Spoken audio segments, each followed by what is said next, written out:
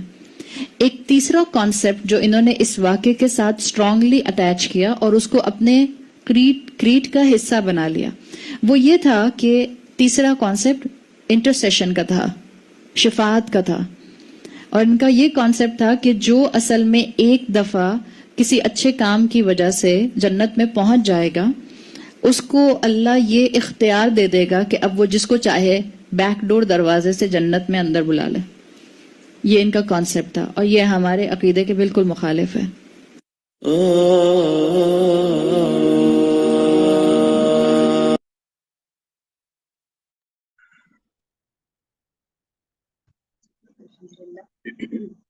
چلیے پھر ہم انشاءاللہ کل ملاقات کریں گے، ٹھیک ہے؟ سیریز اسٹڈی کنٹینیو کریں گے. جزاک اللہ خیرا کثیرا. سبحانک اللہم و بحمدک، نشہد ان لا الہ الا انت، نستغفرک و نتوب الیک. جی کوئی کچھ کہنا چاہ رہے ہیں آپ؟ اچھا چلیے، السلام علیکم ورحمۃ اللہ وبرکاتہ.